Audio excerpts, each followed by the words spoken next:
Assalamualaikum warahmatullahi wabarakatuh. Terima kasih sebelumnya kepada Bapak, Ibu, penguji dan pembimbing telah memberikan saya kesempatan untuk mempresentasikan skripsi saya yang berjudul tentang kolaboratif governance dalam pengelolaan komoditi kakao di Nagari Slayo, Kabupaten Solok. Baiklah, saya akan memulai presentasi saya. Yang pertama, bab 1, latar belakang. Indonesia merupakan negara yang memiliki banyak potensi sumber daya. Salah satunya potensi sumber daya alam seperti sumber daya laut, pertanian, dan perkebunan. Indonesia saat ini memiliki potensi dalam bidang perkebunan yang sangat melimpah. Salah satu potensi perkebunan yang dimiliki oleh Indonesia adalah untuk menjadi produsen utama dari kakao. Indonesia merupakan negara nomor 3 yang banyak menghasilkan produksi kakao. Proyeksi laju perkembangan produksi kakao di Indonesia pada tahun 2005 hingga 2020 sangatlah tinggi, yang mana pada tahun 2020 diperkirakan produksi kakao sampai dengan 7,33 juta ton, konsumsi lebih banyak 6,21 ton, dengan surplus produksi 7,32 ton. Komoditi kakao dapat mendorong perekonomian masyarakat ataupun petani kakao di Indonesia. Kabupaten Solok merupakan salah satu daerah penghasil komoditi kakao unggulan dalam perkebunan di Sumatera Barat. Fermentasi kakao dapat meningkatkan penjualan baik tingkat lokal maupun tingkat internasional. Tingginya produksi kakao pada Kabupaten Solok disebabkan oleh banyaknya lahan perkebunan kakao yang dimiliki oleh masyarakat setempat. Kecamatan Kubung memiliki jumlah produksi kakao yang lebih tinggi dibandingkan dengan kecamatan lain. Di sini kita bisa melihat bahwa kelompok tani Saiyo Nagari Slayo mendapatkan penghargaan dari Kementerian Republik Indonesia, yang mana penghargaan tersebut yaitu kelompok tani tersebut mendapatkan penghargaan juara 1 lomba produksi kakao yang tertinggi. Melihat potensi yang ada, penjualan dan pemasaran oleh kelompok tani masih lemah. Hal ini terjadi karena pengelolaan kakao yang dilakukan oleh petani masih menggunakan cara tradisional, di mana harga ditentukan oleh eksportir dan petani tersebut masih melakukan pengelolaan kakao yang non-fermentasi. Dikarenakan dengan permasalahan tersebut, maka pemerintah membutuhkan pihak swasta dengan dibentuknya suatu proses kolaborasi dalam pengelolaan kakao. Hal ini adanya legalitas kerjasama pada tahun 2019 ditandai dengan adanya pembuatan kerjasama antara pemerintah dan swasta. Kerjasama dilakukan setiap proses pengelolaan kakao yang menghasilkan pembaharuan dalam pemasaran kakao, yaitu berupa kakao yang terfermentasi. Kita dapat melihat di sini bahwa ada pihak yang terlibat dalam pengelolaan kakao di Kabupaten Solok. Yang pertama, pemerintah, yaitu Dinas Pertanian Kabupaten Solok yang berperan sebagai mengakomodir pengelolaan kakao di Kabupaten Solok. Yang kedua, bagian kerjasama daerah yang berperan yaitu memfasilitasi kerjasama tersebut. Yang ketiga, Balai Penyuluhan Pertanian, yaitu memberikan penyuluhan kepada petani di Nagari Slayo. Selanjutnya, pada pihak swasta, PT PAII yang berperan dengan membeli hasil panen kakao dengan ketentuan jenis biji kakao melalui fermentasi. Yang kedua, memberikan penyuluhan terkait pengelolaan kakao terutama fermentasi dan melakukan pengawasan terhadap pengelolaan kakao yang dilakukan oleh petani. Kemudian masyarakat, yaitu kelompok tani, yang mana peran kelompok tani ini merupakan pengelolaan komoditi kakao tersebut. Kerjasama yang dilakukan antara stakeholder ditandai dengan adanya perjanjian kerjasama nomor 1 tahun 2019 berfokuskan pada pelaksanaan pembinaan dan jaminan pasar kakao fermentasi di Kabupaten Solok. Kerjasama yang dilakukan juga termasuk untuk mengembangkan dan meningkatkan kualitas pengelolaan kakao fermentasi. Dalam pelaksanaannya, PT Pengelola Aset Islami Indonesia dalam kerjasama yang bertanggung jawab dalam memberikan jaminan pasar kepada petani dengan harga yang ditetapkan berdasarkan harga internasional. Dan harga dari kakao fermentasi ini dilebihkan 5.000 dari non-fermentasi. Selain itu, PT PAII juga memberikan pembinaan kepada kelompok tani. Jaminan pasar merupakan bentuk kepastian di mana PT PAII akan membeli produk kelompok tani dengan harga yang telah ditetapkan sesuai dengan perjanjian kerjasama yang telah ditetapkan bersama. Dilakukan oleh pemerintah yang dimulai dari kondisi awal sumber daya manusia untuk mampu mengelola kakao yang fermentasi, sehingga adanya peningkatan akses pasar yang diharapkan untuk memacu peningkatan pertumbuhan produksi kakao fermentasi dan perekonomian petani. Dinas Pertanian Kabupaten Solo mewadahi kolaborasi dengan memberikan kegiatan penyuluhan seperti bimbingan kepada petani untuk melakukan proses kakao yang terfermentasi. Hal ini agar hasil kakao yang diolah oleh petani itu lebih baik. Proses kolaborasi sangat membutuhkan pertemuan tatap muka antar aktor.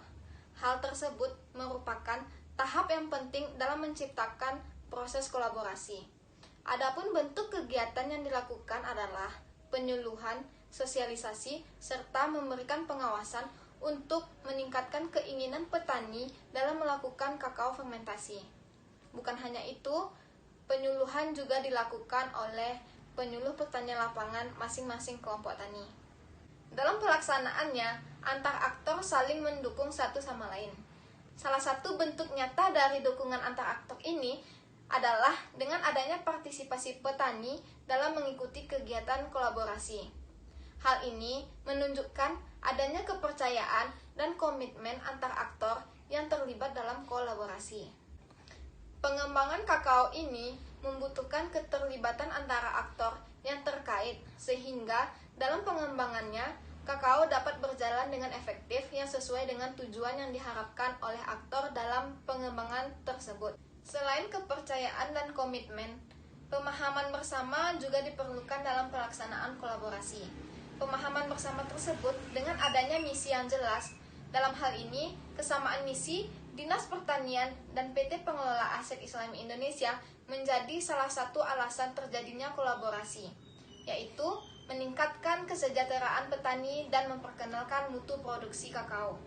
Selaku proses kolaborasi berjalan, hasil sementara adalah terjadinya peningkatan pemasaran produksi kakao fermentasi dan perekonomian petani bagi yang mengikuti kolaborasi tersebut. Dan permasalahan tersebut, kita dapat melihat bahwa rumusan masalah dalam penelitian ini adalah bagaimana kolaboratif governance dalam pengelolaan komoditi kakao di Nagari Selayo, Kabupaten Solo.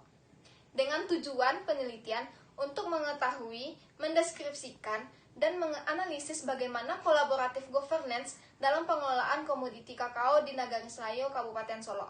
Dengan memberikan manfaat penelitian yang diharapkan mampu memberikan manfaat dan berguna bagi pemerintah Kabupaten Solo dalam pelaksanaan kolaboratif governance. Selanjutnya, studi penelitian relevan. Yang pertama, penelitian yang dilakukan oleh Bagus Nuari Hermawan yang berjudul tentang kolaboratif governance dalam program pengembangan nilai budaya melalui Banyuwangi Ethno Carnival.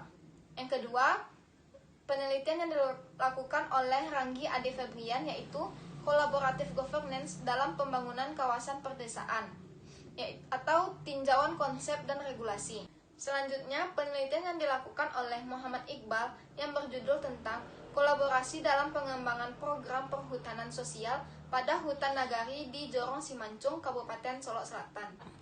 Selanjutnya, penelitian yang dilakukan oleh Eko Nurhadi yaitu berjudul keberlanjutan komoditas kakao sebagai produk unggulan agroindustri dalam meningkatkan kesejahteraan petani.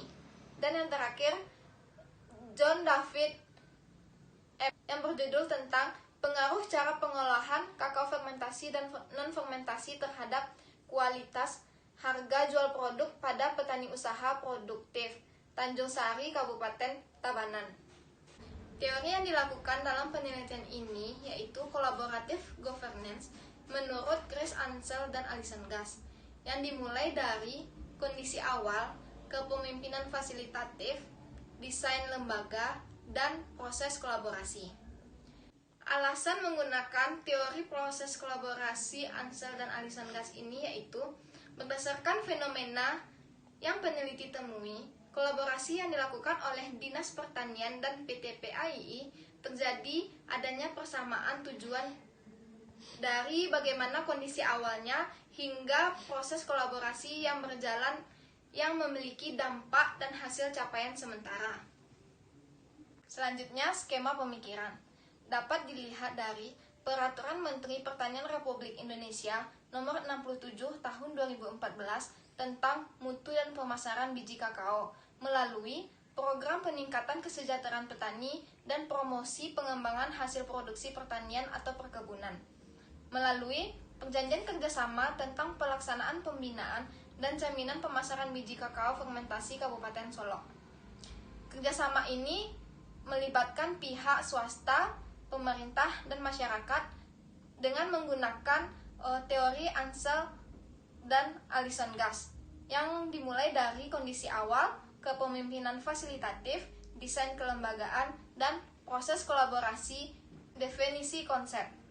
Pertama, kolaborasi adalah kegiatan kerjasama yang dilakukan antara organisasi atau banyak aktor untuk mencapai tujuan bersama. Yang kedua, collaborative governance adalah proses kerjasama multi-organisasi lintas sektoral, yaitu pemerintah, swasta, dan masyarakat, melalui berbagai macam kegiatan dalam kesepakatan bersama, keputusan bersama, pencapaian konsensus melalui interaksi yang bersifat formal maupun informal, serta interaksi yang bersifat saling memahami, saling menguntungkan dalam mencapai tujuan. Ketiga, proses collaborative governance. Dalam proses kolaborasi antara stakeholder yang memiliki kewenangan dalam pengelolaan dapat dilihat dari proses yang terjadi di dalam rapat ataupun agenda, di mana rapat tersebut dapat digunakan oleh stakeholder yang terkait dalam mencapai tujuan. Yang keempat, kakao merupakan tanaman perennial dengan umur tanaman dapat mencapai kurang lebih 25 tahun.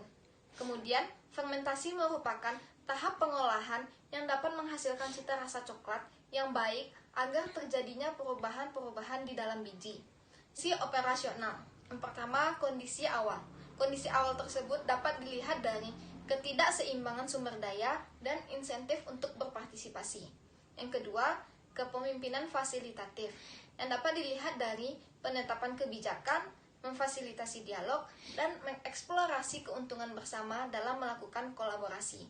Yang ketiga, desain lembaga, yang dilihat dari partisipasi, aturan dasar, dan transparansi dalam pengelolaan kolaborasi. Yang keempat, proses kolaborasi, yang dilihat dari dialog antarmuka, membangun kepercayaan, komitmen, dan pemahaman bersama, serta hasil sementara yang didapatkan dalam kolaborasi tersebut.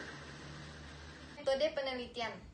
Metode yang digunakan adalah pendekatan kualitatif tipe deskriptif. Yang kedua, teknik pengumpulan data, yaitu melalui wawancara, dokumentasi, dan observasi. Yang ketiga, teknik pemilihan informan, yaitu purposive sampling. Yang keempat, peranan peneliti adalah instrumen yang utama.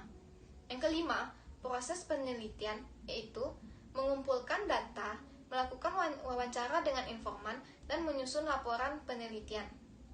Yang keenam, unit analisis adalah kelompok, yaitu Dinas Pertanian Kabupaten Solok, PT Pengelola Aset Islami Indonesia, dan kelompok tani.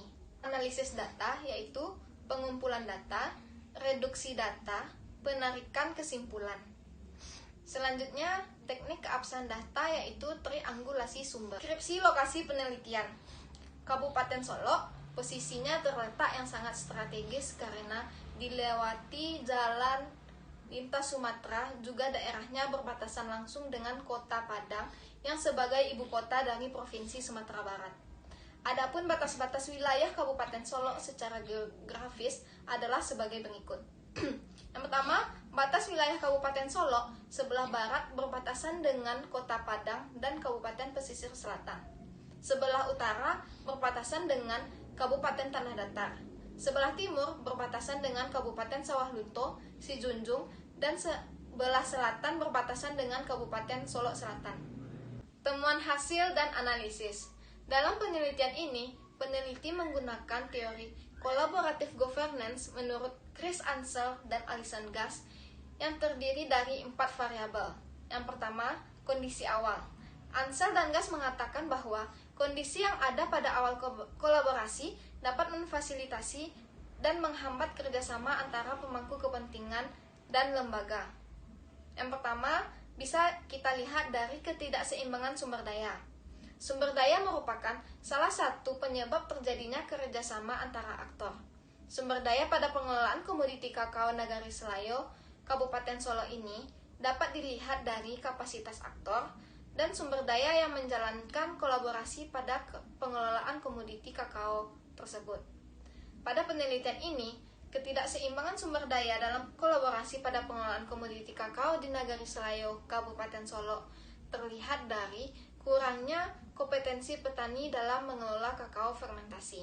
Selanjutnya, pada kondisi awal ini dapat dilihat dari insentif untuk berpartisipasi, di mana insentif ini dapat meningkatkan partisipasi antar aktor dalam kegiatan kolaborasi. Meskipun insentif pendekatan kolaboratif diwajibkan oleh legislatif, partisipasi pemegang saham biasanya sukarela. Pada penelitian ini, bahwa peneliti kakao tidak mendapatkan insentif, akan tetapi petani hanya mendapatkan keuntungan penjualan dari biji kakao fermentasinya. Hal ini dikarenakan semua proses pengelolaan kakao dilakukan oleh petani dan lahannya kakao sendiri. Selanjutnya, kepemimpinan fasilitatif. Kepemimpinan ini dilihat dari kemampuan pemimpin untuk dapat memfasilitasi, untuk menyatukan para pemangku kepentingan dan membuat aktor saling terlibat dalam berkolaborasi. Dapat kita lihat dari penetapan kebijakan, di mana penetapan kebijakan ini merupakan suatu proses yang dilakukan oleh pemerintah untuk membentuk kebijakan bersama dengan pemangku kepentingan dengan tujuan untuk membentuk aturan yang jelas agar adanya aturan yang jelas untuk melakukan suatu kegiatan.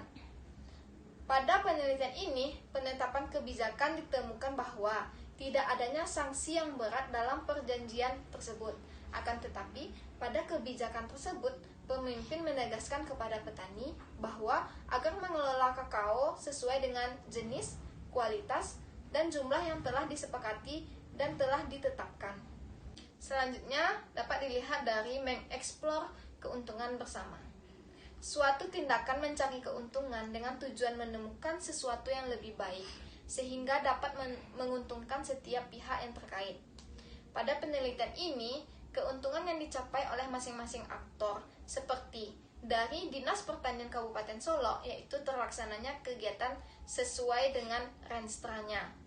Bagi PT Pengelola Aset Islami Indonesia, mendapatkan keuntungan yaitu tersedianya bahan baku yang akan diolah oleh PT sesuai dengan aturan yang ada untuk kegiatan ekspornya. Sedangkan bagi petani kakao mendapatkan keuntungan jaminan pemasaran biji kakao fermentasi petani dan sejahteranya petani dengan adanya kegiatan kolaborasi ini. Desain lembaga ini mengatakan bahwa pemimpin meminta para pemangku kepentingan untuk terlibat dalam pelaksanaan kolaborasi demi perolehan bersama.